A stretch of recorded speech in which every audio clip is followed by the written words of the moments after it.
Në mes të kësaj proteste doli ky libër fantastik. E dua ta them qartë që në fillim.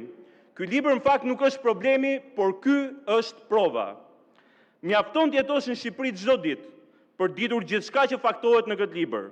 Smoking gun, do thonin amerikanët, që këta i kanë shumë qejf kohët e fundit. Sepse për 13 vite me radhë, një rreth shqiptar arkitektësh ndërkombëtar i kanë dhënë këtij modeli atë që parat nuk mundën ta blinin dot, pseudoprestigjin.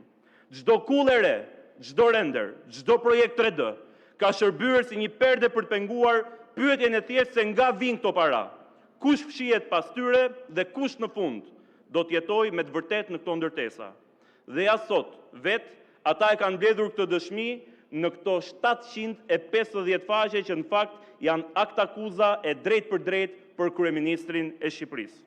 Ky nuk është një libër i opozitës, nuk është një pamflet politik, është libri i njerëzve që kanë projektuar Shqipërinë e Edi Ramës si çiftligun e tij privat.